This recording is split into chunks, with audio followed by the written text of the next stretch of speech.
Hello and welcome to the Nxtgen Power Max Racing pre-season race here at Laguna Seca. My name's Alex Everett. I'll be commentating tonight's race anyway. We'll have to see if we commentate the future races of this season. But we're here at the WeatherTech Raceway, formerly known as the Mazda Raceway, but it is now known as the WeatherTech Raceway Laguna Seca. Host of some very famous races this track has. Champ car races, IndyCar races, Blancpain, Formula 1 I believe long back in the day. But that's what we've got in store today. We've got WTCR to watch tonight. 6 drivers on at the moment. And we'll go through who they are. We have the defending champion of Season 18, Jamie Dorey, this time out in the Hyundai. I'm rather surprised he's not riding the number 1 Hyundai to boast about his championship, but he is the defending champion coming into this season. Rather coincidentally, right behind him is Lee Horne of the Leopard Audi, Gordon Shedden's Audi from 2019.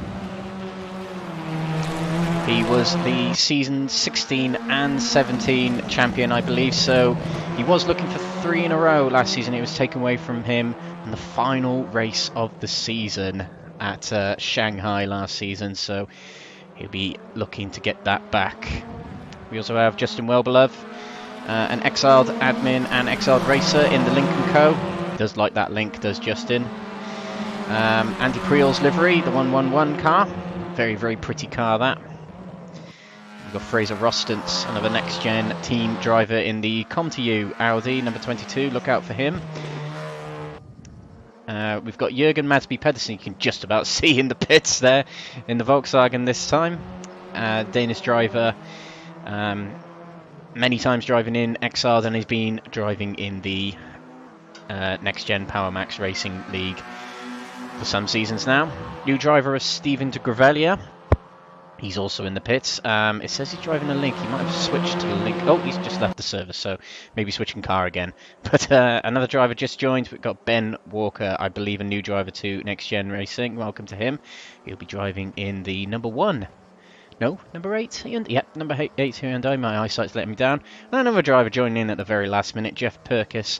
He'll be in the Rob Huff number 12 Volkswagen Golf. Always drives that car, does Jeff.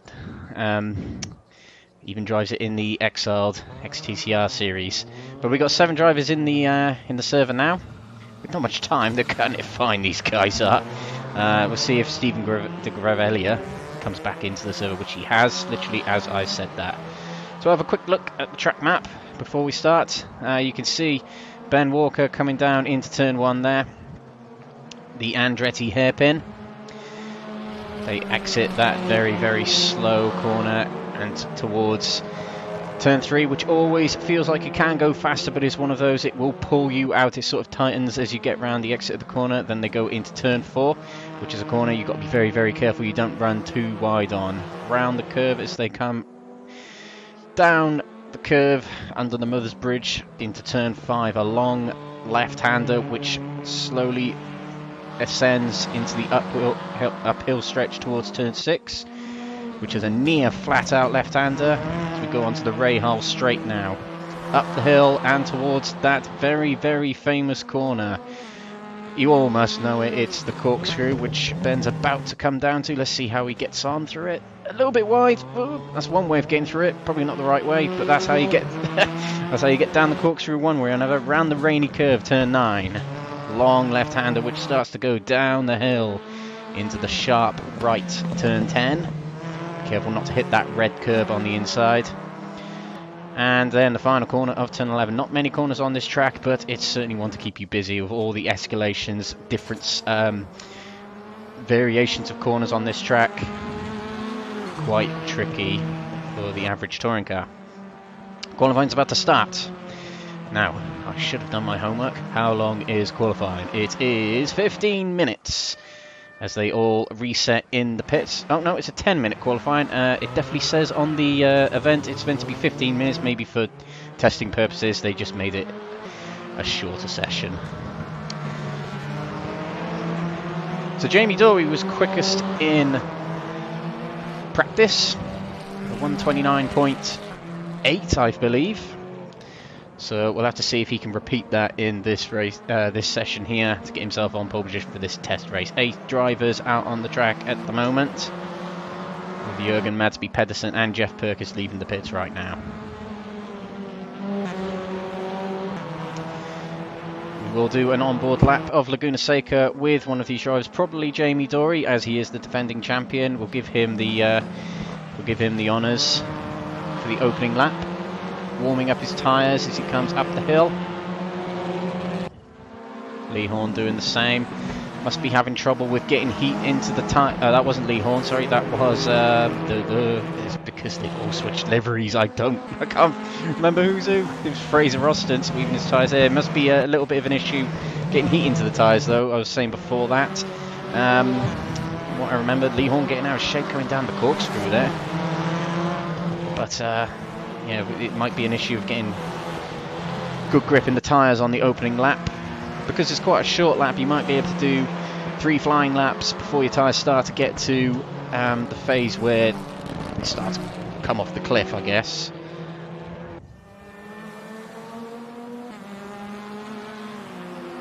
So, Jamie Dorey starts his first flying lap of Laguna Seca. So here we go, we're going to go on board with him. Down the brakes into second gear, hugging it tight on the inside. Let it come out a little bit so you can have a late exit of the Andretti hairpin. Out towards the left, brake on the 2 marker. Down to third gear. All running a little bit wide there, but you can use a little bit of exit at the end there. Fourth gear, cut the curb, and nice and on track, I guess, from Jamie Dorey.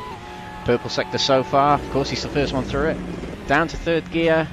Long sweeping corner here. You want to get on the power really, really early there, as you want to get all the engine power utilised up this hill into the left-hander. How much of this curb is he going to use? He's going to take the outside route. There's 2 lines you can take through that. You can cut the whole curb, or you can just go outside it. It just depends on your driving style, really. Into the corkscrew. Braking a little earlier than I thought he would. Down to second gear.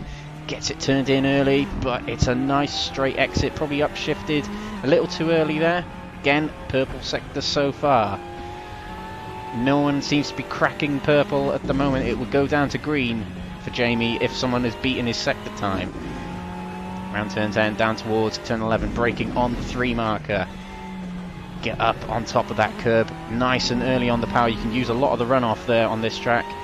And slowly getting it towards the pit wall. So he comes across the line. That is a 1 minute 30.2, and it wasn't the quickest. Fraser Roston is so far pole position with Lee Horne just behind.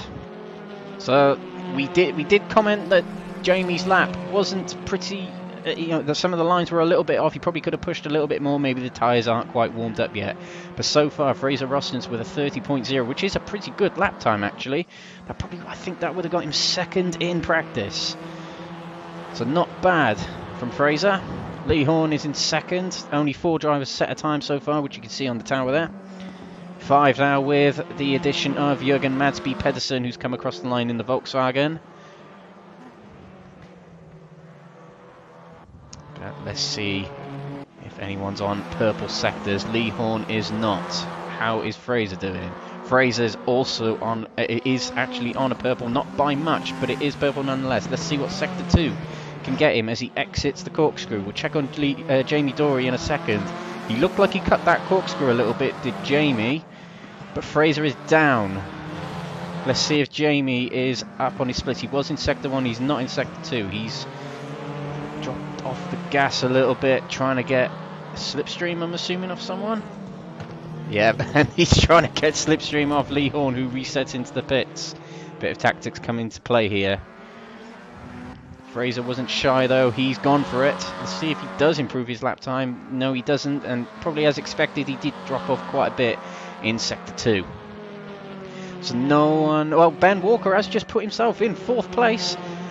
I believe it's his debut today, but the debutant I might be wrong, has put himself, for opening lap time of the session, he has put, for himself anyway, put himself in 4th place, only 4 tenths behind Fraser Rostons. Not a bad start from Ben. Jeff Perkis has also set a time. He hasn't done much practice. Well, we saw he entered practice very, very late on. He did do this track about a month ago in the Exiled XTCR series. But it was a long time ago. Well, 4 weeks or 3 weeks, whatever it was, isn't a long time. But when you've been driving other circuits, you do tend to forget quite quickly about the circuits you have driven. He is green in Sector 2, which means he is going to improve. Well, he could improve his lap time anyway, despite being down in Sector 1. But he's still a long way off, of 1.7 seconds behind. I don't think any of the top guys are on another fly yet. I think they all reset. We will check on Jamie Dorey and Fraser once Jeff has completed his lap here. Does he improve his time? He does, but he's still 1.5 seconds behind. This is pretty much his practice here, but we all know Jeff, he learns very, very quickly. He'll be on the pace soon enough. Jamie Dorey, it looks like an outlap or an invalidated lap. Lee Horne exiting there. He went a bit wide coming out of the last corner. That corner there. It looks like an outlap though. Fraser Rostons behind him. I think he was also on an outlap. But there's only 3 minutes to go in this session, and the thing with Raceroom is when you start, once the time expires, that's it. The session's over. You cannot complete your lap, even if you're quick. You're not going to be able to complete it. It will just stop you, put you in the garage, and move on to the next session straight away as soon as the timer hits 0. So timing is of the essence for these drivers. But while these guys are getting a lap in here, it's either an outlap or, well, actually it is the first flyer. Fraser has gone purple. I'll tell you what, we'll go back to that information in a bit. Let's just see how Lee got on in that opening sector. He also got purple, but not as purple as Fraser was. Fraser was a little bit high, as you can see there, 0.089. Jamie Dorey, what about him? He also went purple. He's 2 tenths up. Now I believe that is based on your PB, or is it? No, I don't think it is. I think it is based on the overall. So, Jamie Dorey there, individual sectors 2 tenths quicker than Fraser at the moment. I believe that's 2 tenths in each sector quicker, so 0.43. In fact, it would be 0.45, adding up these thousandths. Let's see how Jamie gets on. Final sector, was it good? Yes, it was. Jamie Dorey will take pole position at the moment with a 30.013. That must have been relative to his times, not Fraser's actually. Fraser Rostons across the line. Did he improve his time? No, he didn't. He was in fact slower by 4 tenths. Lee Horne, invalid lap time. Ben Walker did complete a lap just gone by, as he's ahead of just ahead of Jamie Dorey on track. He was only a tenth off. Well, less than a tenth off his PB, so his pace is there or thereabouts. It's consistent. Justin Wellbeloved. Now, I have heard that the Link & Co car, pretty much a Volvo, is not very good on this track. I have heard that the shorter wheelbase cars, such as the Hyundai and the Cupra and the Volkswagen, are better on this track. And it goes to tell with Jamie Dorey being on top here. And in practice, and in this session, quickest. But he is the defending champion. There is a reason for his quickness. Justin cutting a lot of the corkscrew there. Hopefully it didn't even validate his lap. Mind you, it doesn't look like he's on. He might be on an out lap, in fact. Jamie Dorey has reset to the pits, so he will not get another lap in now. Neither will Fraser Rostons, Jeff Perkis, Jurgen Masby-Pedersen, or Stephen de Gravelia. Lee Horne looks like he's going for it. Down on the split times, but he's got a green sector. Ben Walker's reset to the pits. He's kept himself in 4th place. Now, Raceroom does like to do this, but it shows up the times rather early. Now, Lee Horne did set a better lap time there. He managed to get himself as 0.096. It's not enough to get him to 2nd place. 3rd will have to do for him. Justin will not get another time either. So this will be your grid for the first race of the test race today.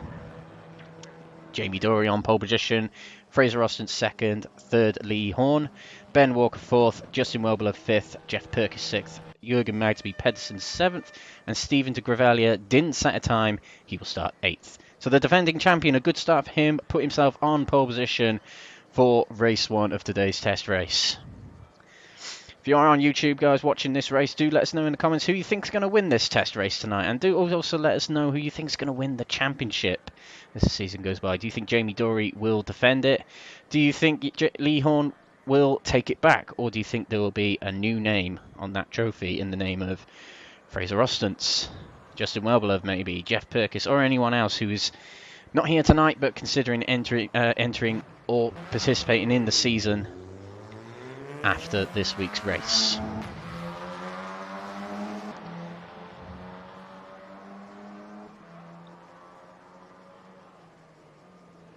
So not many drivers tend to go out on a warm-up. Lee Horne feels the need to go out on a warm-up, get some gravel on his nice new scrubs. Maybe practicing a start. Let's see if he is. These cars do have launch control, so getting your starts right is quite essential. But it looks like Lee is just sort of getting to know the track just a little bit more before the race. Or putting on a show for us anyway.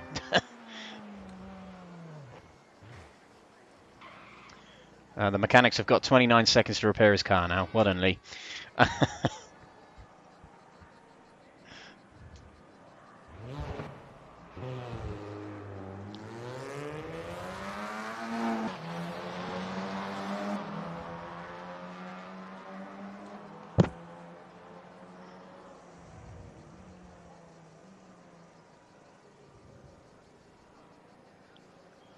So, warm-up's over and the drivers will start to grid up for race one, first race on the night. And there will be, I think there will be 2 races tonight, unless, well, there's meant to be 3 races on championship race nights, but there might be 2 tonight because it is only a test night.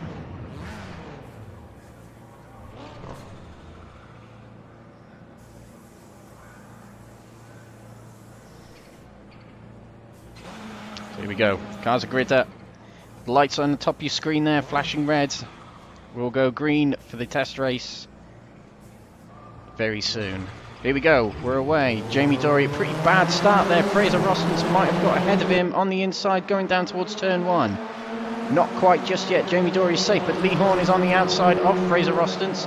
Justin Welbler looking to go down the middle. And he gets past Lee Horne on the opening corner. Lee Horne, a sitting duck at the moment, might be losing out as he gets onto the gravel. Lee Horne falling all the way back. He's going to lose more positions here if he's not careful, as on the outside of him is Jurgen Magsby Pedersen and Jeff Perkins. But up the front, Jamie Dorey is leading the way with Fraser right behind him. Lee Horne, terrible start to this race for him as he falls down to 7th place already.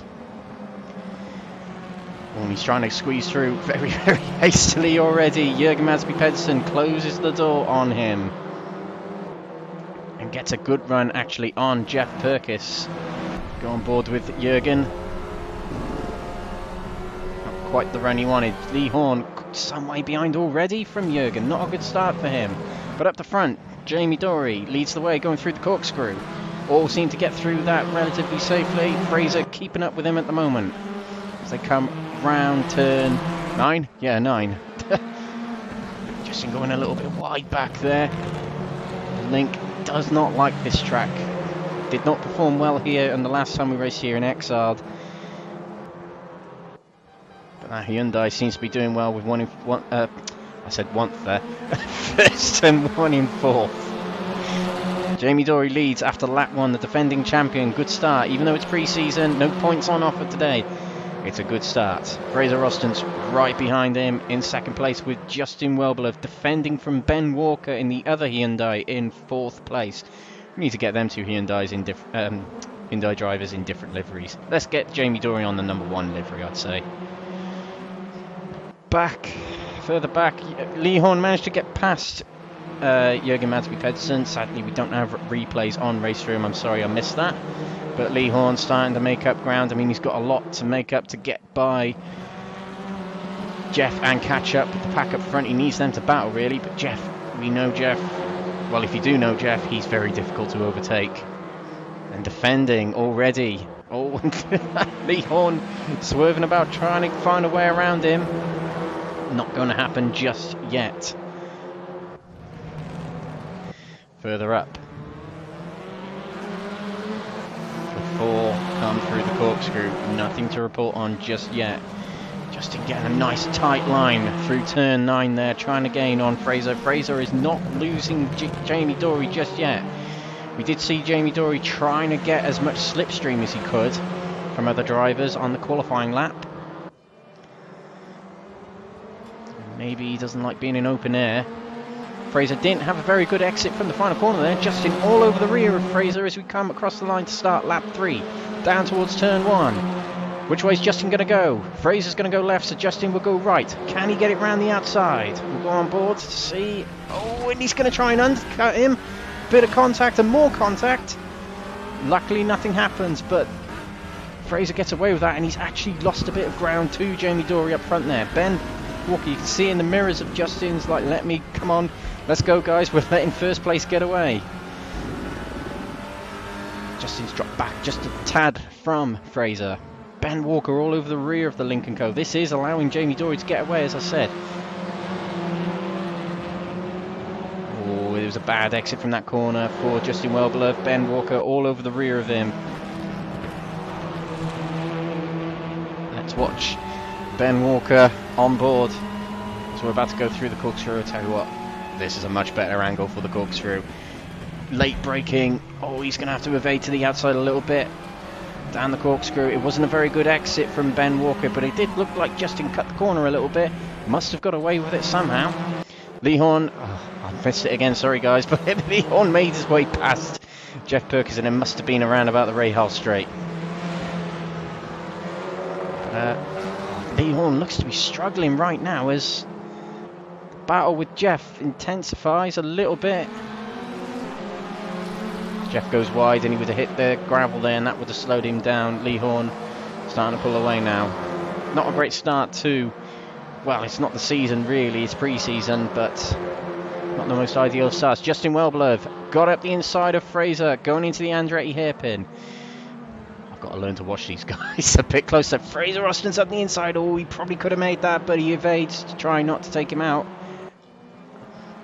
Ben Walker still trying to find a way to get alongside these guys, but a good move by the looks of it from Justin to get in front of Fraser. But it is allowing Jamie to get away, as I said. Easy pickings so far for Jamie.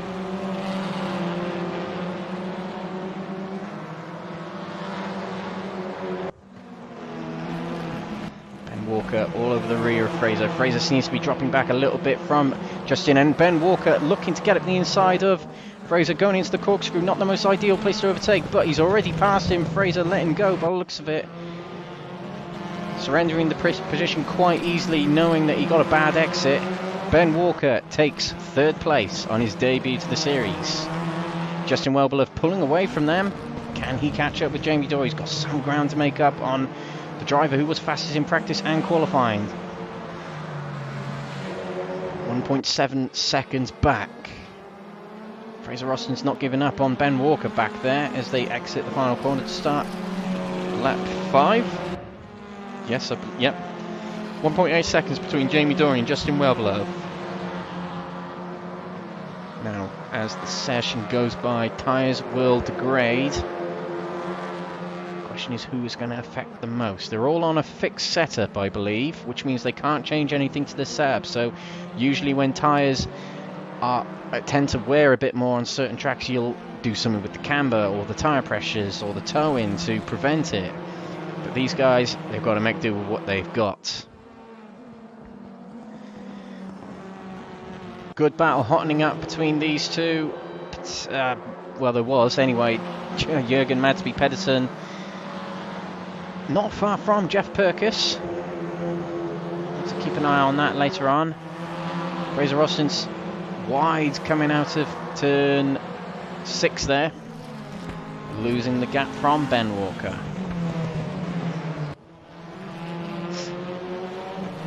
Ben Walker comes down the corkscrew. Can Ben catch up with Justin?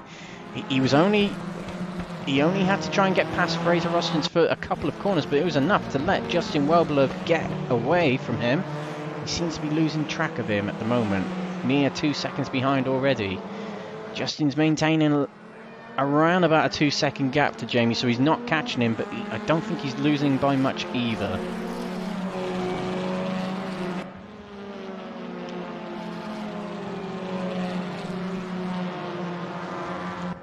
These three getting a little bit closer to Gravelia in the Audi, closing in on Jürgen Madsby Pedersen.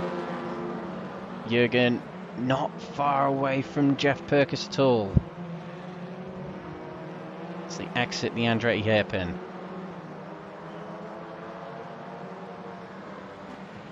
To Gravelia, all over the rear now of Jürgen Madsby Pedersen. Be looking for a way past fairly quickly to get past Jeff Perkis into 6th place.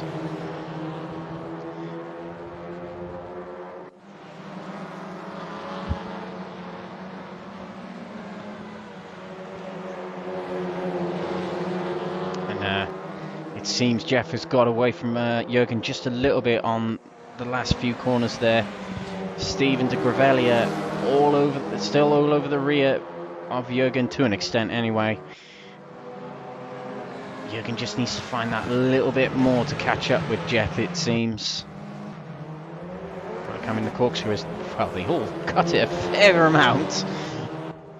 I'm not sure what the allowance is on the corkscrew. I can't quite remember from the time of driving it a few weeks ago. But you do get prompts whenever there are penalty alerts. Sometimes you cut a corner too much, you will get a slow down penalty. Too many times and you'll get a drive-through penalty, but we've had none so far. Ben Walker is actually doing a pretty good job of trying to catch up with Justin here. Justin is losing the pace a little bit from Jamie Dorey as the gap is nearly 3 seconds now, and Ben Walker's brought it down from 2 seconds to under 1 second now. If this was Formula 1, you'd have DRS.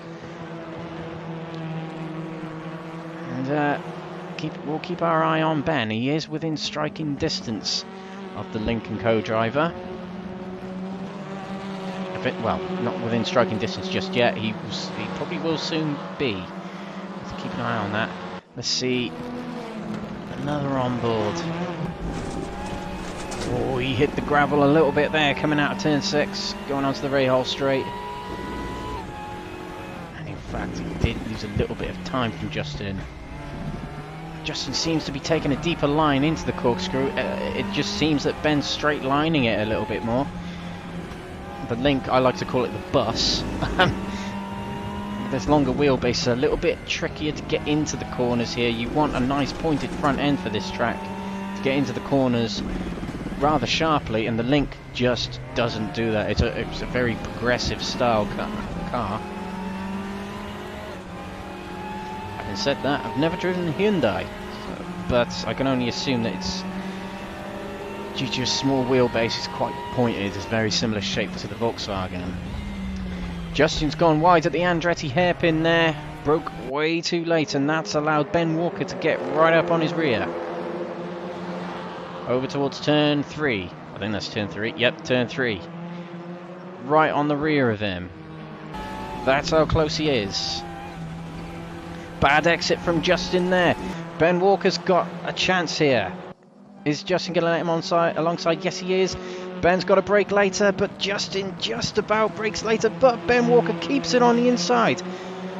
The battle for second right here. He's got the inside going into this next corner, which is an almost flat-out left-hander, and Justin kind of lets him go, but undercuts him.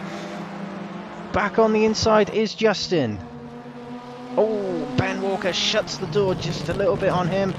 Covers the inside going into the corkscrew.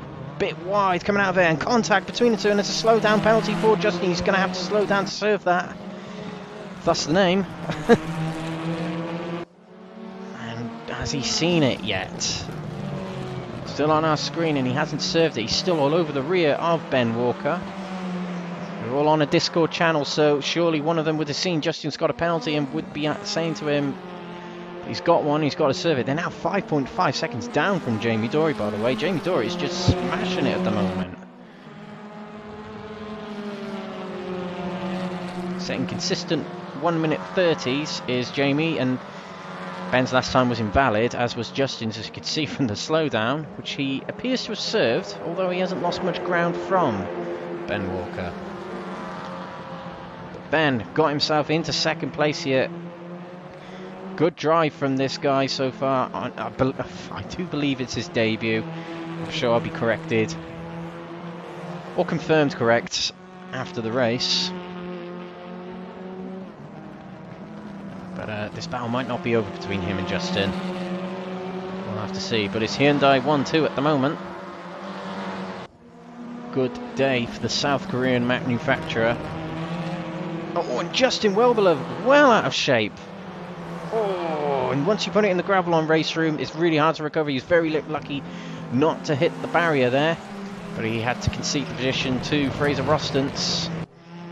And actually, we haven't mentioned him for a while in this race. Lee Horne back in the running for a higher position than 5th now. He started 3rd and he's actually closing in on Fraser Rostance as well. Not much time left. It'll only have one more lap. Once they pass this time by, it'll be a 10-lap race, but Lee Horne has a chance to get a position higher than what he thought he'd get by the end of lap 1 of this race. We'll have to see. He won't have enough to catch Fraser, but he has enough to have a go at Justin.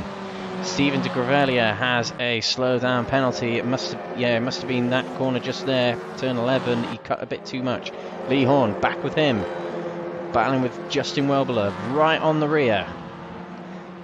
He isn't going to make the move into turn 3, but he's on the inside, coming out of turn 3, backs out. Still right on the rear of him. So close, but Justin seemed to get a better run out of turn 5. And a bit of a shunt up the rear from Lee Horne. Get a move on, Justin. He's running out of corners, is Lee Horne. But in the next race, it will be a reverse grid. Oh, Lee Horne goes a bit wide there, coming onto the Rahal straight. He's lost a bit of gap there from Justin. That might have been his last chance. That might have done it for him. But it is a reverse grid, which means that Lee Horne will start 4th.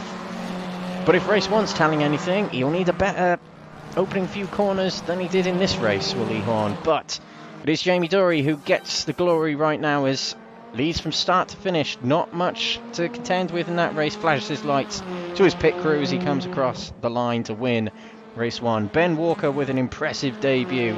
I think it's his debut anyway, to take 2nd place. Fraser Rostance will take 3rd place. Justin Welbeloved just about gets 4th place ahead of Lee Horne. A disappointing race for Lee Horne, and a disappointing race for Jeff Perkins. He'd expected better from himself as well. Jürgen Madsby Pedersen 7th and 8th to finish it off. Stephen de Gravelia. So there are your standings from race 1. Jamie Dorey, 5-star all round, fastest lap, race winner, pole position, practice leaderboard winner, and a race winner here. He will start race 2 from 8th position. It'll be interesting to see how he gets on. Stephen de Gravelia will start on pole position. Ben Walker from 4th to 2nd in that race. I believe he was the biggest mover of positions. I know 2's not much, but still. Fraser Rostance with 3rd and Justin Welbeloved 4th. Lee Horne a disappointing 5th, as we said. He'll be looking for better in race 2, but he has got a good starting position for race 2. We'll be starting 4th. So I believe the server is going to reset for race 2, where there will be a reverse grid and a change of ballast, I believe. So we will be back in a few minutes for race 2. Thank you.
Welcome back, guys.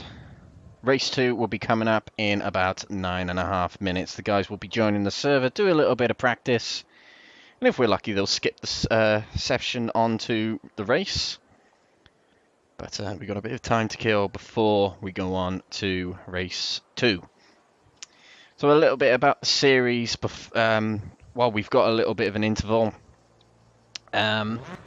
This is the 19th season for Nxtgen Racing. I'm not sure how many seasons the Raceroom League has been going, but this might be the 4th, if my memory is right. This is the Nxtgen Racing League, sponsored by PowerMax Racing. Of course, PowerMax Racing, very famous for housing many racing teams in the real world, including what I think is the most famous racing team, the BTCC crew, driving the Vauxhall Astra. Drivers such as Jason Plato, Rob Collard, Senna Proctor.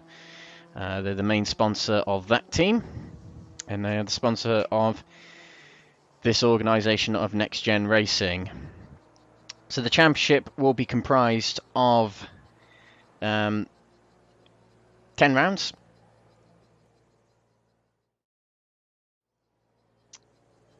I would show you that, but my microphone isn't on there, so I won't be able to. I'll see if I can get it up on this screen here.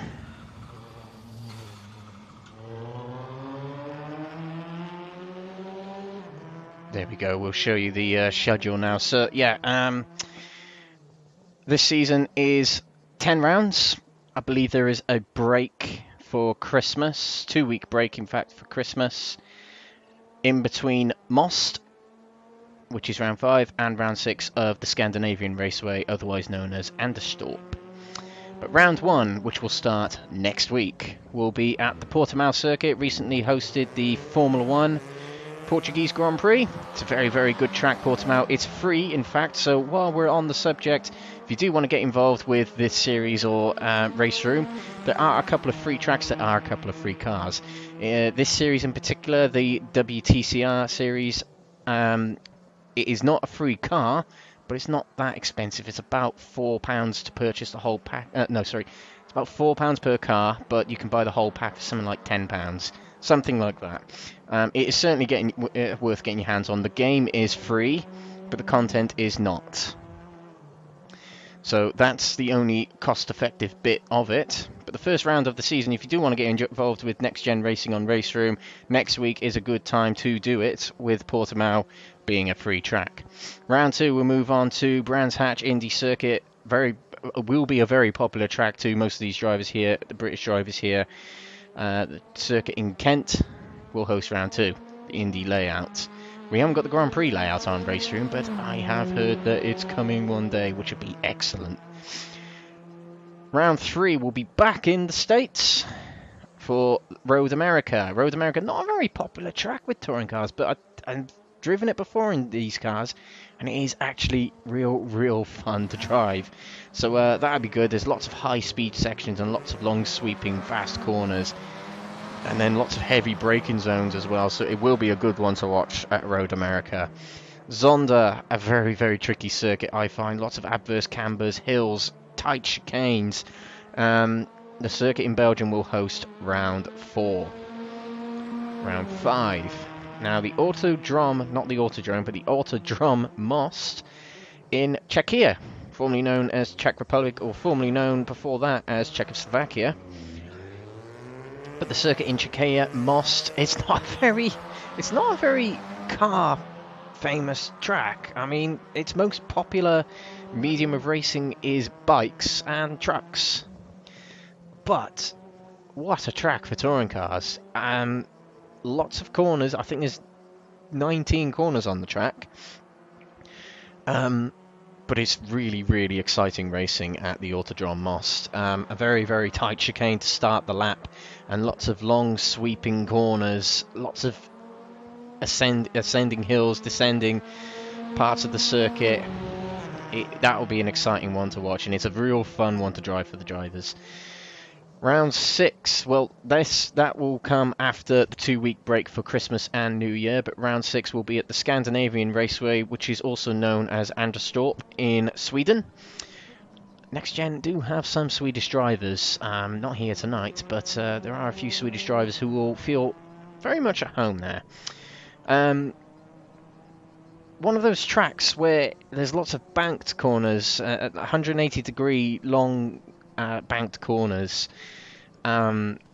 It's a track that's quite hard to hot lap. It's a track that, you know, your first lap will be something like 5 seconds off the pace, and you know it'll feel like a long way, but all it is a matter of fine tuning to get yourself quick on that circuit. Round 7, we're back over the Atlantic to America yet again. Ohio, Mid-Ohio, the full circuit, which is the best layout at Mid-Ohio. Very popular with sports cars, Mid-Ohio, and of course IndyCar, quite popular there. I don't believe it's a track that's hosted Formula 1 ever before, but don't quote me on that, I might be wrong. That will host round 7. And then, slightly different, away from Europe, away from America, we're over to China for round 8 for the recently released on Raceroom Ningbo International Speed Park Circuit, which hosted a WTCR real life race a few years ago. I think it was 2 years ago. I've never driven this circuit, so I can't really say much about it, but it's a very, very unconventional layout. It's yeah, a bit of a funky design to it. It'd be interesting to see that one, particularly as most drivers like me have probably never seen the circuit or never driven it. So it'd be a good test of adaptability for these drivers. Round 9, the most recent track to be released on Raceroom will be the Aragon circuit in Spain. Most famous with MotoGP, of course, but Aragon is making a stance on circuit racing at the moment, with hosting 2 WTCR races, one of which coming up this weekend, the season finale. I believe the Iberia TCR do a lot of races there, and I have heard they're making a bid to be the new home of the Spanish Grand Prix in Formula 1. I think they could do it. It's a very, very good track.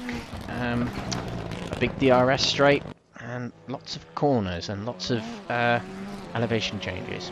And round 10, the final round of the season on the 1st of February 2021, will be hosted at one of the best circuits in the world, Spa-Francorchamps in Belgium. What more can you say? You got La Source, Eau Rouge, Puyon, the Blanchimont, the bus stop, some of the best corners in the world to host the final round of what could be a very, very exciting season. So that's the calendar, and we're back with the guys on track, and that took about 8 minutes, so not bad for myself. 8 minutes to describe 10 tracks, brilliant. So, someone is missing from the server at the moment. Who is it? I might mean Jeff. Yeah, Jeff Perk is missing at the moment. He's got 1 minute left to get into the server. But 7 drivers in the server at the moment. It will be a reverse grid of 8. They've all got different ballast on now, so it is based on the order of which you finish. So first place will receive 60 kilos, and then it will go down in a multiple of 6 per position. So the top 10, when there's more drivers in the series, when the season starts, the top 10 finishers from each race will receive 60 to 6 kilos of ballast, which has a heavy, heavy impact on these touring cars. It affects the weight distribution, side to side, front to back. It affects the overall pace of the car, and of course the size of the car will also hamper on that as well. It does make a huge, huge difference, and some drivers are better to adapt in it than others, and it'll be interesting to see that as the season goes by. So Jamie Dorey will have 60 kilos packed onto his Hyundai as he's about to grid up for race 1, but Stephen de Gravelia will start race 2 from pole position. So we'll have to see how he gets on. Jamie Dorey from the back on 60 kilos. have to see if Lee Horne can more than make up for what was a little bit of a disappointing start to the evening. So Stephen de Gravelia lines up pole, lights are red. And we're away, it's green, bad start from de Gravelia. And Jürgen Madsby Pedersen has to get past him on the inside, rubbing against the wall. Justin Wellbelow alongside Gravelia still, and Gravelia not giving Justin any room. They go into turn one. Jeff Purkis, some reason in the Audi this time. Oh, lots going on. I can't see everything that's going on, but Jeff Purkis was leading, but now Jürgen Madsby Pedersen, a brilliant move around the outside to get himself into the lead going round turn three. Justin Wellbelow in third place, right on Jeff Purkis' rear. Lee Horne is in fourth there. Ben Walker fifth, Jamie Dorey sixth, Fraser Rostance in seventh, and de Gravelia all the way down there in eighth position. So some of the guys have swapped cars. De Gravelia has swapped over to the Hyundai, Jeff Purkis has swapped over to the Audi, just to make things a bit more confusing for me. Thank you guys. Jürgen Madsby Pedersen, good opening lap so far. We'll keep an eye on the guys behind him though. Big gaggle of cars for second place here. Jeff Purkis brakes very, very early. Caught everyone by surprise there, but they all managed to make it through the corkscrew there. Everyone's saying, hurry up Jeff, you're braking way too early, I guess. Lee Horne, better start to this race than race one. Maintained his position. Certainly better than dropping the amount of positions he did in the first race. But at the end of lap one, Jürgen Madsby Pedersen leads the race, having started second place. Got himself into the lead after turn three anyway. Justin Wellbelow on the inside of Jeff Purkis. He's going to look to the inside of Jürgen Madsby Pedersen. No, he's not, but Jeff is going to try the outside of Jürgen. Jürgen runs wide onto the gravel, and that will allow Jeff Purkis to get into the lead. As Justin looks to the inside now of Jeff Purkis, he closes the door on him. And further back, Jürgen's a sitting duck now to Lee Horne, who's got Ben Walker and Jamie Dorey right on his rear. The Hyundai's looking to come through rather hastily. Lee Horne looking to the inside on the kink there, on the outside of Jürgen, going into turn 4 or 5, one of them. Justin's right on the rear of Jeff Purkis further up there. We'll skip to them as soon as that gets a bit more tasty. Onto the Rahal straight. Justin looking to the inside. In fact, he's made his way past Jeff even before the corkscrew. Justin Wellbelow takes the lead in race 2 in the Lincoln Co. Brilliant start to this race for Justin. Been squeezed about all over the place, but he's managed to get himself through the pack and up there. Lee Horne right on his toes here, not taking the best of lines. Jamie Dorey's right on his rear. Jamie Dorey, despite carrying 60 kilos, is looking rather hot for a good position in this race. Going to try the undercut on Lee Horne. Can't quite get it. But he's going to look to the inside anyway. Lee Horne evades to the outside.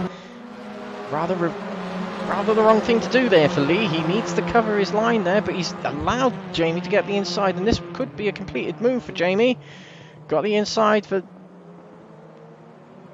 1 and 2, and he's passed. Bit of an easy given there for Jamie Dorey. Jürgen Madsby Pedersen in third place there, not giving up. He's not that far behind Jeff Purkis or Justin. Justin's having to hold off Jeff. And Jeff is not giving up, as you can see. Justin covering his lines. Not on the inside, but covering the overtaking move. Back here. Jamie Dorey made his way past Lee Horne on turn 2, as we saw. And he's now going to set his eyes on catching up with the top 3 to get himself 2 consecutive podiums.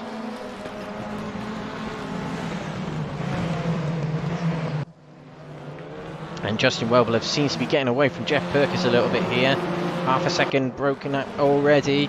And Jürgen, well, we saw in race 1 he was having a bit of go trying to catch Jeff Purkis. Didn't quite crack it, but will race 2 help the Danish driver with the difference in weight? And Jeff has closed up on Justin yet again. Jeff seems to be getting sector 3 pretty well here, because he did the same on the last lap, I believe. Jamie Dorey to keep an eye on him, the race 1 winner, and he did put a number 1 on his car. He listened to me, good boy. Just about covered the inside from Lee Horne there going into turn 1.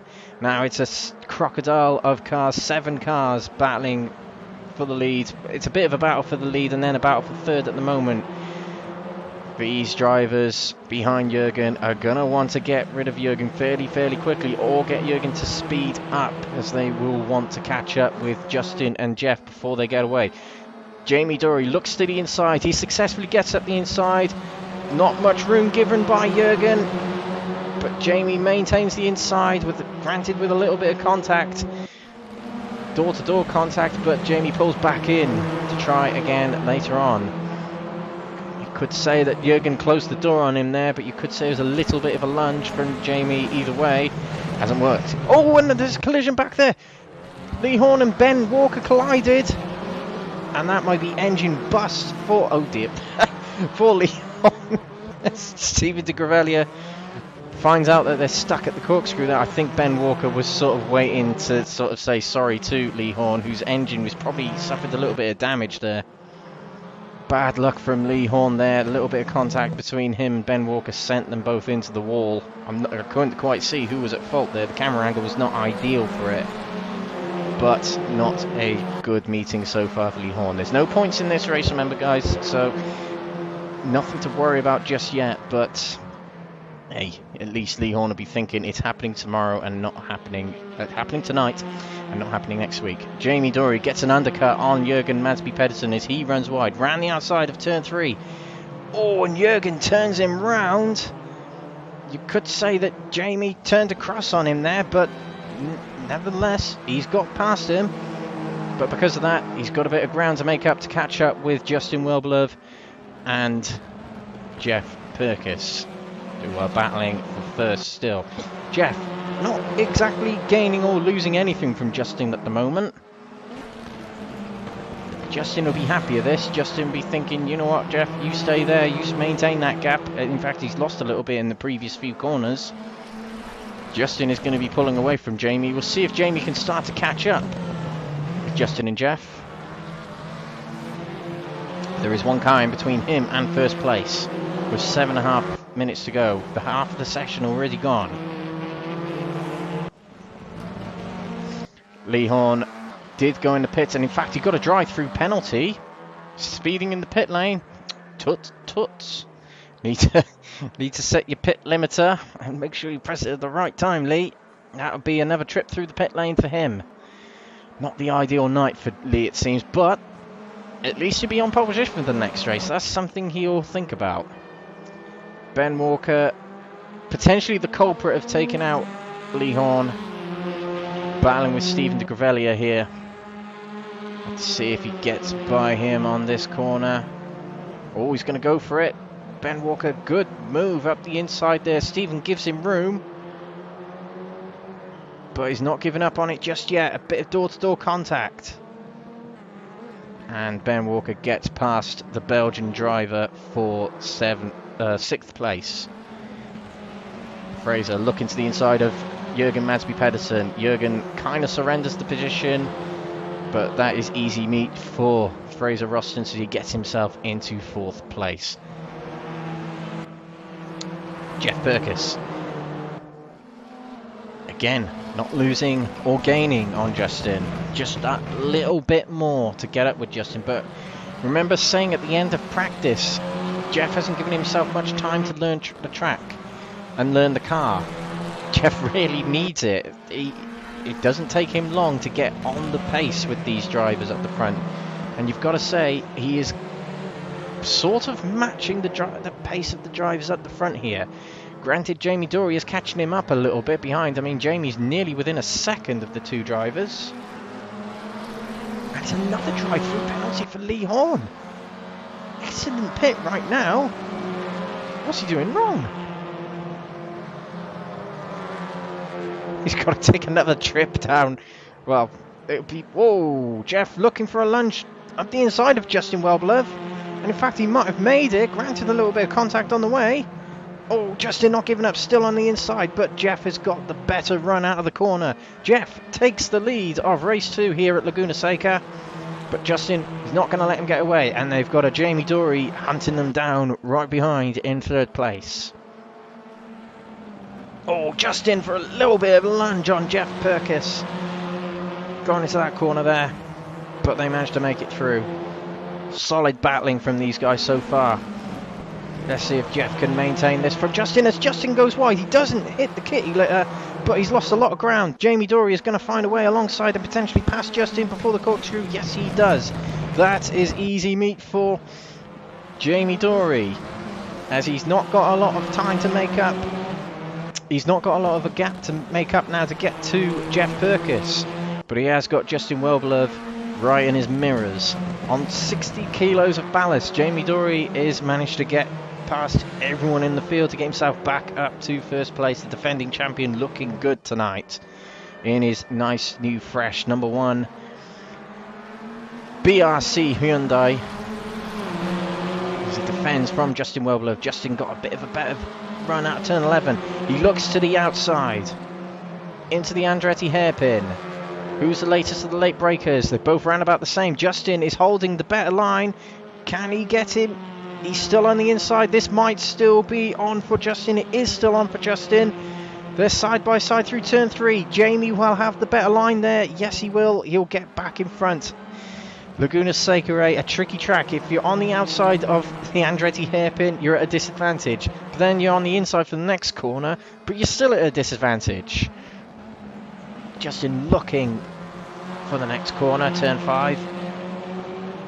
But this is keeping Jamie at bay from Jeff Purkis. Jeff would be liking this with only 3.5 minutes to go. Jeff would be saying, you guys carry on. I'm fine where I am right here with at least a half a second gap ahead of the Hyundai and the Lincoln Co. The Lincoln Co looking a little bit like he was going to try and send it up the inside and the corkscrew evades it. As Justin did cut a lot of the corkscrew, and in fact it was a lot slower than Jamie Dorey through the corkscrew there. Not a lot going on elsewhere on the circuit, so we are watching the right part of the track here. Jeff Purkis will lead as he goes on to the penultimate lap. Can he hold it for 2 laps more?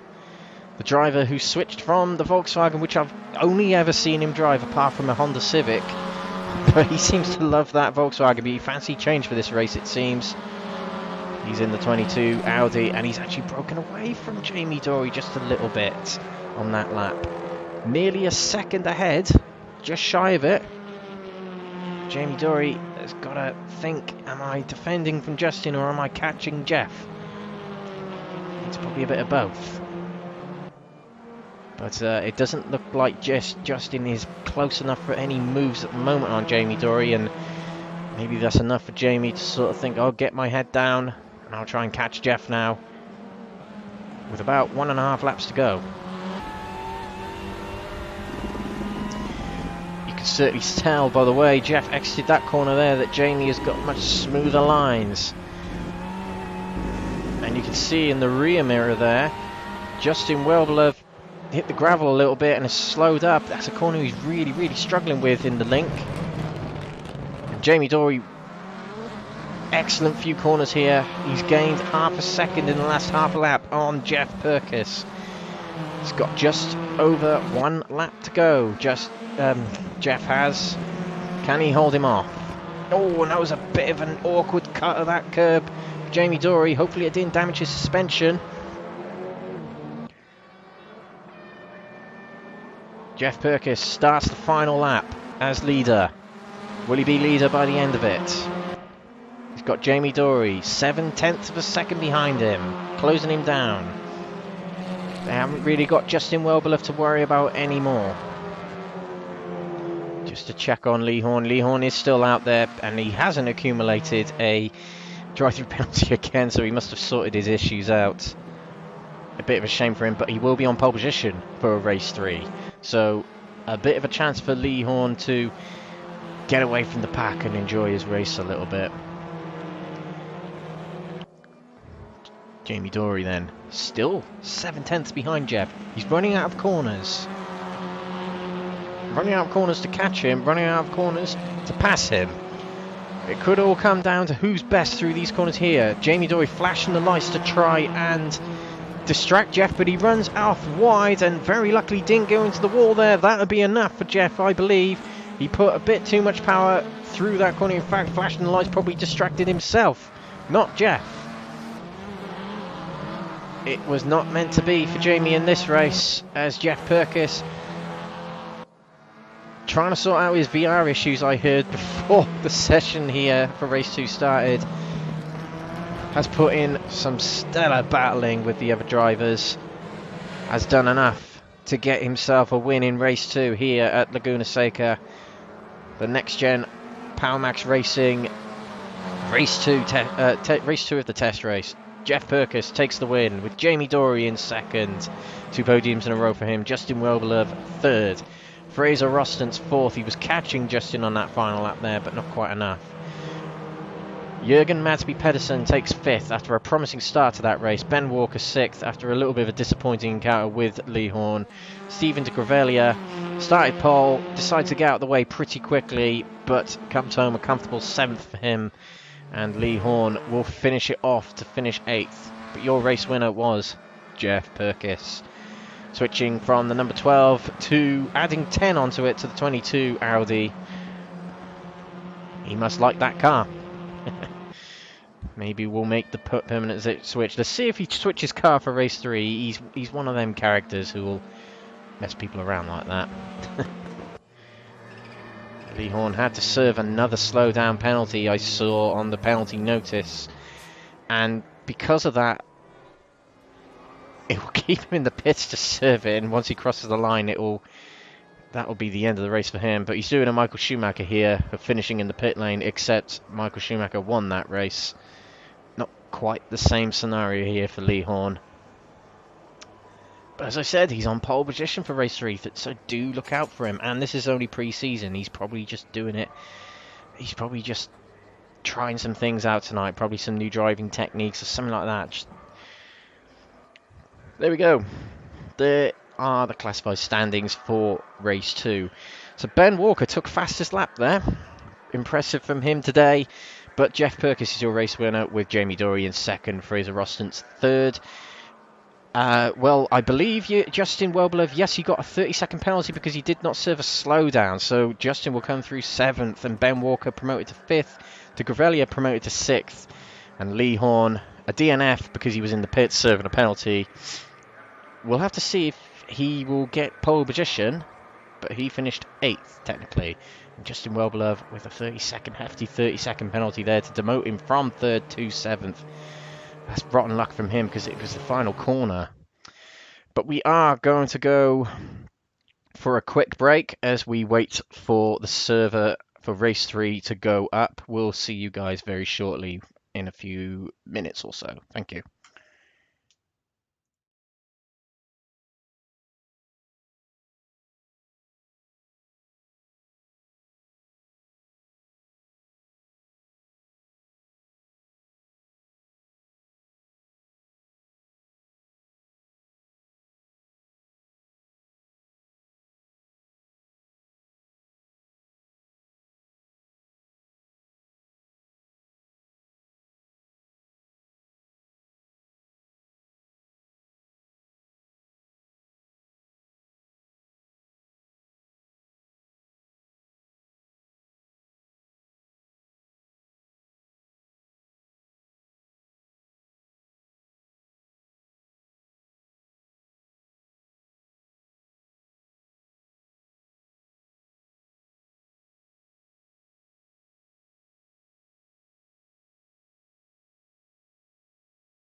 Sorry about that. Welcome back. Welcome back to the Nxtgen Power Max Racing Race 3 from Laguna Seca. We're just allowing the drivers to join the server, and then we'll be on to Race 3 very soon. It'll be a new set of ballast. So Jeff Perkis, the winner of Race 2, will get 60 kilos. And then 54 kilos for Jamie Dorey. And then whoever was third place, which was Fraser Rostance, will get 48, and so on and so on. It's -6 per position. And a reverse grid, a full reverse grid. So my previous question about Lee Horne DNFing, he will get pole position for this race with Justin Welblove starting alongside him. Now Justin did finish third across the line, but he got a 30-second penalty for not serving a slowdown penalty, which he accumulated on the final corner. And because of that, he got a 30-second penalty, which put him down to 7th place. But that does mean he gets second on the grid for this race, starting very soon. So, a good chance for Justin to get himself in the lead, or near the lead, very, very early on, like he nearly did in the second race. In fact, he got himself in the lead past Jeff Perkis, but Jeff managed to find his way back past Justin as we went into the final half of the race. Good battling from them too, a bit of argy-bargy. It was a little bit of a, oh, you hit me, and your nose was up the inside of me, rah rah rah, contact quarter panel, etc. in the Discord chat. But it's touring car racing, you got to expect some of that sometimes.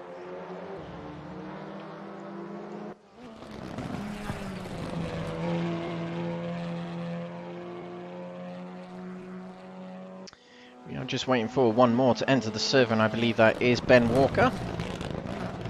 And then once he's in, I presume we'll be getting going on Race 3 of the night. Now don't forget guys, if you want to get involved with this series, all you need is the game Raceroom, which is free, I will remind you. You will need to get the content, which is the tracks. There's 10 and one of them is free. But tracks cost between £2.50 to £4.50 per track. And usually when you buy things in bulk using Raceroom points and that sort of thing, they do end up being cheaper. And the same goes for cars as well. Car packs are usually cheaper than buying every individual car, or you can just buy one car if you fancy driving only one of them. It is free choice of what livery and what car you can drive in this series, as long as you don't change mid-season. So all you need is the game, wheel, pedals, your computer, screens. Get yourself the sim, get yourself the car, get yourself the tracks, and get in touch with Nxtgen Racing on Facebook. They have a Facebook group you can join, of which you will find the tournament details for this Monday night WTCR League Series. Hosted by Lee Horne, our driver in the Audi, the Sheddy Audi. Shedden, I'm not saying it's a shed. But he's the man to get in touch with if you want to get involved in this series. You can also contact me if you want me to help you out with getting you started on Raceroom and getting you involved with this series. Do drop me a message on Facebook or even on YouTube, if you can even do that, after this race. Hope you have enjoyed the racing tonight. Granted, there's not many drivers, but the racing has still been pretty exciting. That's what Raceroom Touring Cars is like, and that's what the Nxtgen series is all about. Good, hard, fair, close racing. Fair to an extent. It is touring car racing. It's notorious with contact, but it's good fun.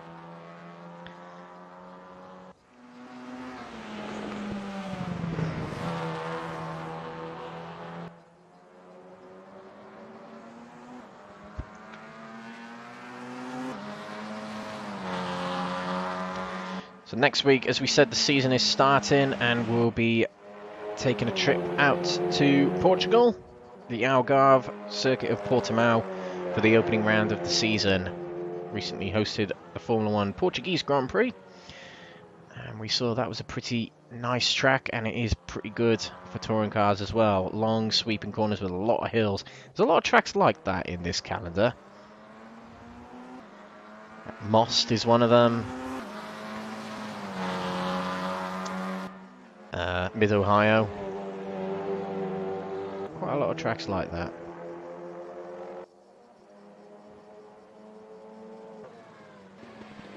So Stephen de Gravelia has swapped the car again, I believe. Go back to him. Auto Dialector. I can't quite remember what Stephen drove first race. Was it the Hyundai? Or was it the Audi? I think he was in an Audi first race. And then he drove the Hyundai, which is the car he drives in Exiled, which tails off on Wednesday. Final time for a while, but he's going to drive the Volkswagen in this one. Let's see what Jeff Perkins is driving. He's decided to go with the Audi again, but a different livery this time, so Jeff confusing this ever more. Lee Horne hasn't switched at least, and I don't think Jürgen has either. I think Jürgen... Did he in... No, Jürgen did drive the Volkswagen in race 1, and Jamie Dorey, will he be in the number 1 livery? I think he might be. Good lad. And Fraser Roston's in the Audi. But once the season starts, they'll have one car, and they'll have to drive that car for the season, is what I believe. Lee Horne doing a quick lap before we get underway, a 30.4. Now these guys have ballast now, so that really does affect lap times, and if you can't get in the 129s without weight, you'll struggle to get in them with weight, so that might not be such a bad time for Lee. Mind you, finishing 8th, he'll only have 18 kilos on board.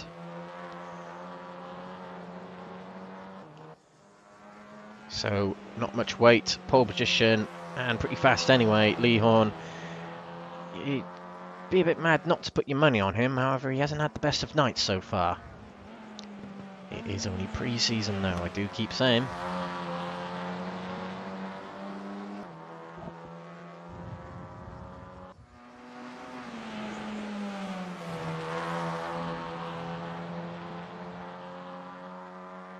One minute to go, and then we'll be away with race 3. There is still someone they are waiting for to join the server. Ben Walker, and I do wonder if he is aware there is a third race.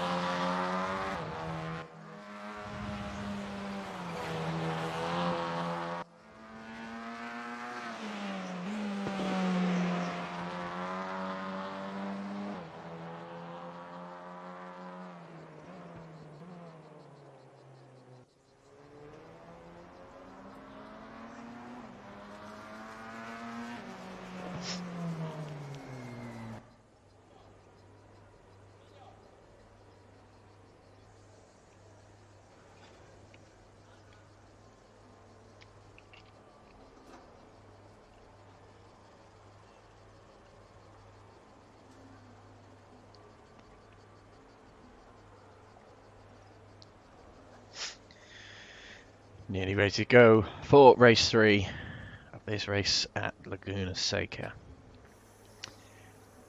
Not sure what to expect from this third race. I mean, we saw reverse grid shenanigans in race 2. A bit of argy-bargy from certain drivers. Probably will expect similar in this one. Jamie Dorey and Jeff Perkins will start at the back, being the ones that finished first and second in race 2.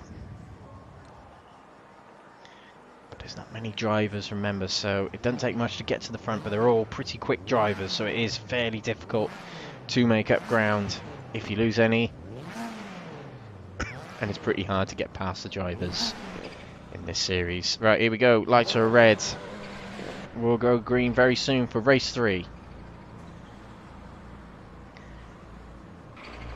Away we go, and it's a pretty good start from Lee Horne there. Bad start from Jürgen Madsby Pedersen. Sorry, that was de Gravelia falling down in the middle there. Lee Horne covers the inside, is 3 wide, going down into the Andretti hairpin. It was 3 wide, now it's not. Pretty sensible from the guys.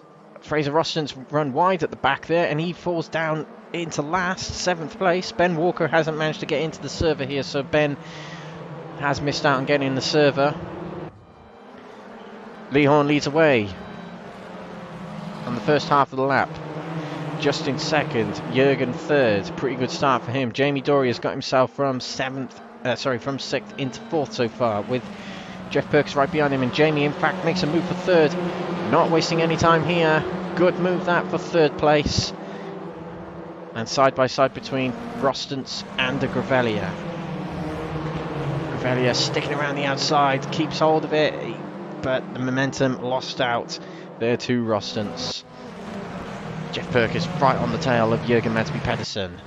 Can't quite get past him, but Jamie Dorey is going to be pulling away from him. He'll want to get past Jürgen pretty quickly to keep up with Jamie, so he can try and catch up with the guys up front. As he looks to the inside, now the outside into turn 10.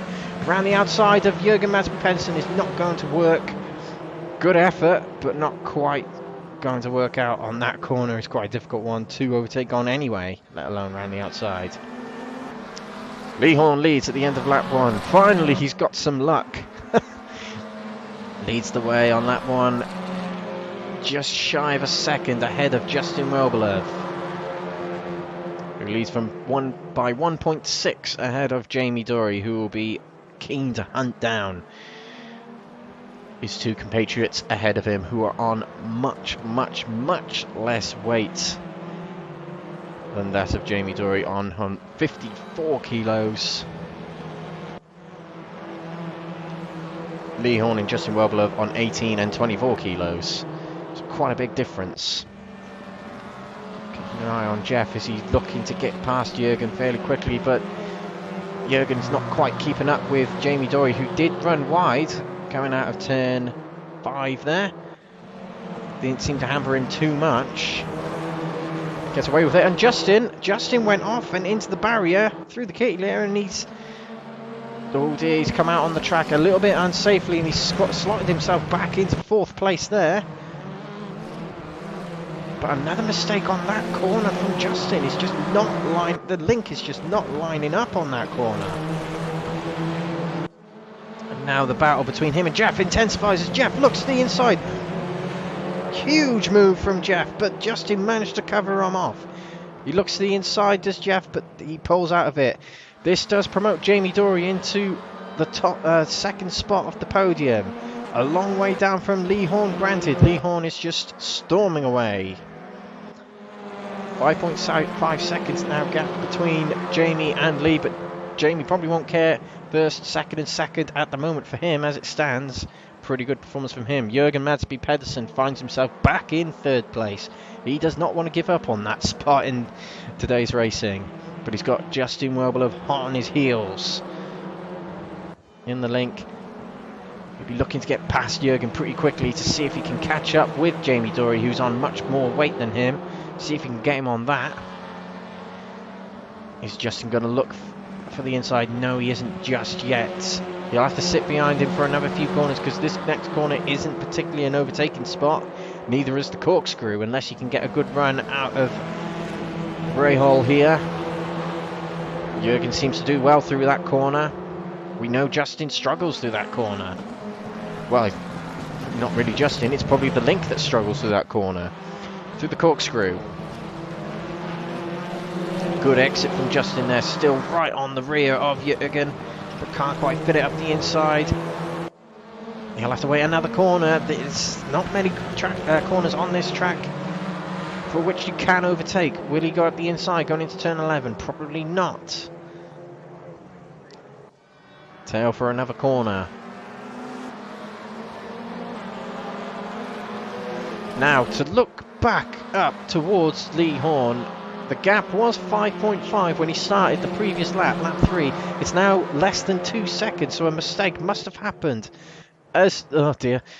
Justin Welbelev made the move around the outside of Jürgen Madsby Pedersen, braked him and got past him. Pretty good move from Justin there. Apologies for the shoddy cameraman, i.e. me. But we just about caught that. Justin's back onto the podium spot as Jamie Dorey is right on the rear of Lee Horne. I don't know what happened to Lee. We can't view replays, as I said. But Lee Horne no longer in big control of this race. A 5.5 second gap down to not much, put it that way, less than half a second. Jamie Dorey, we wrote him off just a lap ago. Now he's on for a second win of the night, but Lee Horne is not going to let him that easily. Lee Horne has been letting a lot of people by him fairly easily today. I know it's only pre-season, but it's been a bit of a surrendering effort so far from Lee Horne tonight. I wonder if it will all change now. He is battling with his last season championship rival, Jamie Dorey. Teammate also, I will add into that. But this is a battleground right now between the two, regardless of being teammates. Justin Wellbeloved is not doing enough to catch up with these guys, and Lee Horne already going to defend from Jamie Dorey. Jamie will have a good exit from the corner though, but not quite enough to get back up the inside. Jeff Purkis did manage to find his way past Jeff Purkis at Jürgen Madsby Pedersen. And Fraser Rostens will look to get past him next. Fraser being a bit quiet tonight. Not really making big moves as we look back up the front. Jamie Dorey right on the rear of Lee Horne. Lee had a bit of a dodgy exit from that corner. Jamie looks to be on the inside here. He is on the inside, but he backs off to let Lee Horne back through. But Lee goes wide on Ray Hall. Jamie Dorey takes the lead rather easily there. And he's ahead. Well, he let Lee Horne have the corner, but that might have been just the right thing to do to make Lee go offline. You could say lucky for Jamie Dorey, but you could say good thinking. Either way, he's now the leader of this race. On course to win, second race of the night. But Lee isn't out of it yet. He's still on the rear. Good exit from turn 10 here. Would he go up the inside for turn 11? No, he decides not to. Justin's starting to catch them up, by the way, if you haven't noticed. If we look a bit further back, Fraser is still on the rear of Jürgen. What will Lee Horne do here? Will he go up the inside? He will give it a go. And in fact, he does get up the inside. What a move from Lee Horne. Does just enough to get ahead of him and to stop the undercut. Brilliant move from Lee Horne to get back into the lead of this race. Look behind as, Jamie Dorey goes wide. Yeah, you look behind and Justin Wellbeloved is reeling them in. That's the gap as Jamie Dorey loses a bit of momentum from Lee Horne. Justin gaining hugely on this straight as Jamie ran wide on that previous corner, turn 4, and he's still got gravel on his tyres. Runs wide at turn 5 there as we go up towards the Rahal corner. Left-hander just after the bridge here. Jamie's tyres still going to be dirty. No, they're not. But Justin goes wide. Justin's gone wide and hit the gravel. He's done the same mistake again.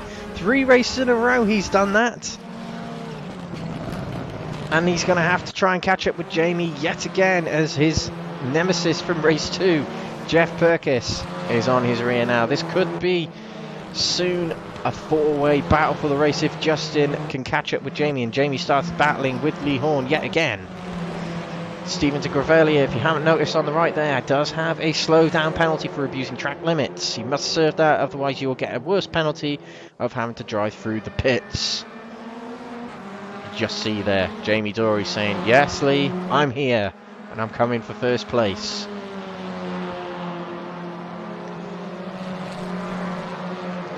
Three individual battles happening out on this track at the moment. Fraser Rostens is looking to get into 5th place past Jürgen Madsby Pedersen. He will want to get past and join in with this battle for 3rd, which could end up being soon the battle for 1st place. Jeff Purkis not quite on the rear of Justin yet, but Justin lost a lot of ground from Lee Horne and Jamie Dorey. But if them two at the front start battling again, Justin could well catch up again. We'll have to see. Jamie Dorey caught back up with Lee Horne on this lap, on the last lap or so. They're all going very, very wide on that left-hander just before the Rahal straight. And it does slow you down running out wide there. well, that definitely wasn't the most conventional line through the corkscrew there for Jamie Dorey. I'm not quite sure how he got away with that, but he did. But it didn't make him gain on Lee Horne that much. That's something to take out of it. Jeff Purkis losing a bit of ground from Justin. Wasn't expecting that from Jeff. I was expecting him to be rearing to go for another battle again, and Fraser has not yet found his way past Jürgen Madsby Pedersen. Jürgen's having a good race today. He's holding his own with these guys who in other series have been considerably faster than him here. He's having a good job, he's doing a good job of it, trying to keep with these guys. Not quite yet up to the standard of passing these guys and battling intensely with them, but certainly a step up nonetheless for Jürgen today in the Volkswagen. Driving my favourite car, so that must be what it's all about. But Fraser right on his rear. There is a dodgy exit from that corner from Jürgen. Got to keep our eye on Jamie Dorey as well at the front there. He's very close to Lee Horne.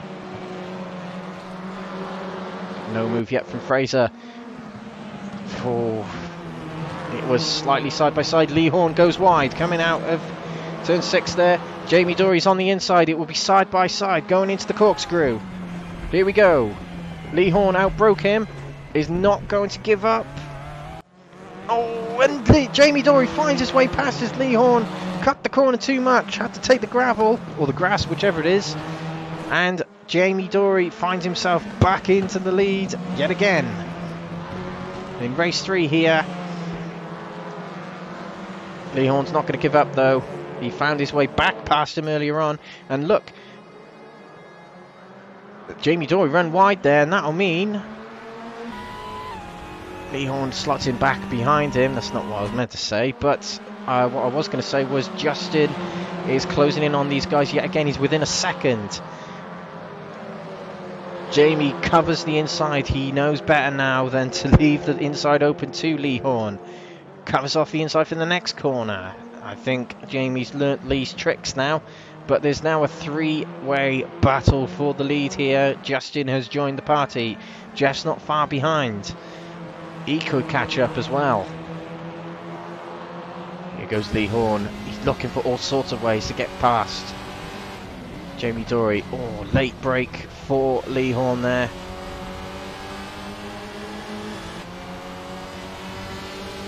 Covers off Justin. See if he can get a good line through here.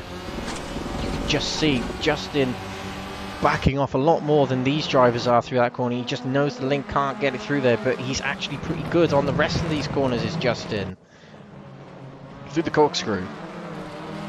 Justin right on the rear of Lee Horne. You can see right up the exhaust of Lee Horne. Lee Horne's car anyway. Oh, a bad curb hit there for Jamie Dorey. Will Lee Horne find his way up the inside? He won't yet. But he's going to line up a good exit here as Lee Horne, and it looked like a pretty good exit. Let's get on board. Not quite close enough, actually. Our perspective. Now, will Lee go for a move? Will he catch him off guard? He'll late break him, but he won't have enough to get alongside him. In fact, Jamie covered the inside pretty hesitantly. A bit of contact on Jamie Dorey, left Lee Horne going wide, and it collected Justin as well. A bit of a loss of momentum for Lee. He's going to have to pick it back up to try and catch back up with Jamie Dorey. Intense stuff this, but this is actually the breakaway that Jamie Dorey probably needed. This is the final lap, by the way. It's all flown by. Not many chances left for Lee Horne to get it back. And in fact, he might not. Justin Wellblow, good exit from the corner there. He's up the inside. Is he going to give up? No, he's not. He's going to outbrake him. He's going to go up the inside. Lee Horne lets him have it. Lee Horne has found himself in 3rd place. And probably gave up a little bit too easily on that one yet again. But he'll go for the corkscrew. It's not going to quite work there, Lee, I'm afraid. Slow down penalty for Jeff Purkis, who was right behind these guys. His shot at going for 3rd place is over as Lee Horne goes wide. Lee Horne has gone off into the gravel. He put it too wide. Well, I just wrote him off, and that was the commentator's curse. I'm really sorry, Lee. I'm really sorry. Oh, I've done that, haven't I? Oh dear. That was me. Oh dear. Lee after what was looking like a good race for him.